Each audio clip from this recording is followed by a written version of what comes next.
श्री संत नागावतेश्वर पालखी सोहळा आपण दिनांक 23 तारखेला आज 25 तारखेला जेव्हा त्या ठिकाणी सुखरूप आलेला आहोत त्यांचा आशीर्वाद आहे. काळाभैरवनाथ पांडुरंग परमात्मा अहो आपल्या सर्वांचा आणि महाराष्ट्रातल्या वैभवाचा पालखी सोहळा आपला क्रमांक 8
रामकृष्ण हरी.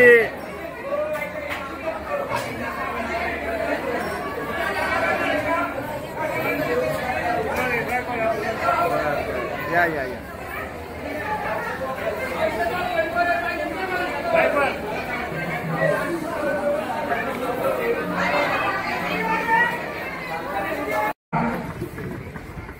आपल्याकडे दिंड्या जास्त झाल्यामुळं म्हणजे दिंड्याचे कीर्तनकार आहेत.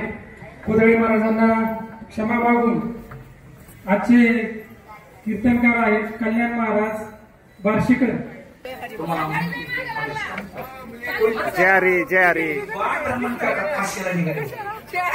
जय हरी जय. ज्याचं वय 100 वर्ष आहे, जे काळं भंगार आहे,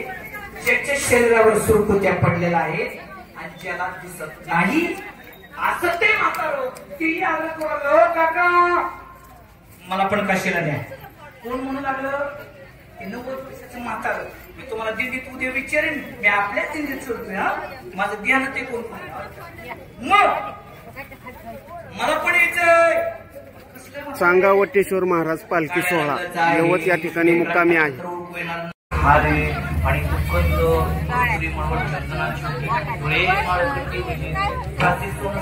पांगरी पाटोळा सवळा वयण सकाळी तुम्ही ह्या भाग्य सवा का म्हणे जीवा धीर नाही सुंदर. सांगावटेश्वर महाराज पालखी सोहळ्यातील सर्व वारकऱ्यांना गोळ्या औषध मोफत देणे या ठिकाणी सुरू आहे. ग्रामीण आरोग्य देवाच्या डोळ्यातून असो, जगाच्या कृष्णाला भगवान परमात्मा त्यांच्या डोळ्यातून असं तुकोबाराने पाहिले आणि तुकोबारा म्हणाले देवा का रडता, काय दुःख झालं. देव तुकोबाराला तुम्हाला सांगू नाही माझं दुःख तुम्ही दुःख वेगळं नाही करणार. तुकोबाराने सांगितलं प्राण गे जाईल पण मी देवा तुम्हाला दुःखातून वेगळं देवाने सांगितलं. मग वचन मग तुकोबरायांची मुची देवणी बोला तुकोबरा खरं तुम्ही मला करणार का? अहो तुकोबराय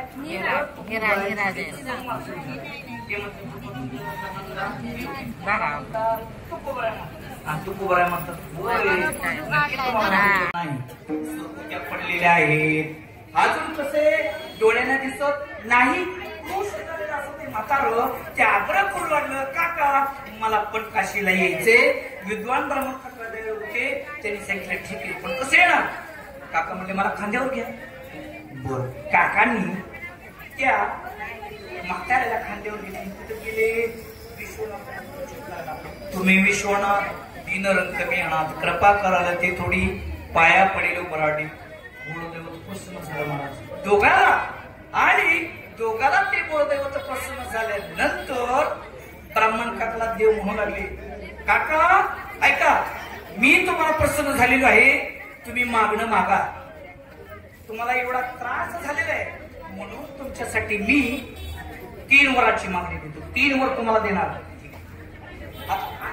सांगितलं हे बघ तुला काही त्रास पडलेला नाही जसं आहे त्या पिठावर गुठ्या नुसतं ट्रक मध्ये कशी वारी करते ते नुसतं बसली तसं म्हणले तू नुसतं आयता बसून आलाय तुला एकच वर ठरलं महाराज आता समजण्यासाठी दृष्टांत सांगतोय बरं का नुसतं नाक द्या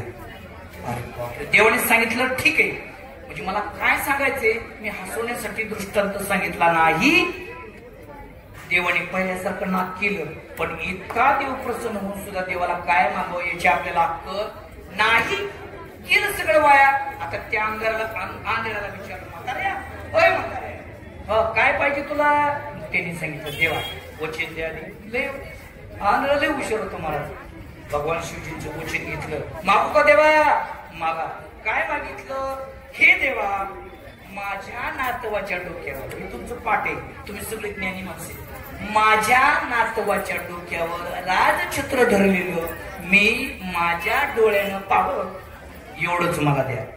आता ऐका हे पहिला म्हातारा होता यांनी काय मागितला नातू आणि नातवाच्या डोक्यावर राजछत्र आता नातू होण्यासाठी म्हाताऱ्याला काय पाहिजे पहिल्यांदा ह्याचं लगीन बी झालं नव्हतं इंजिनियर झालेल्याच वाईट आहे ह्याचं कसं होईल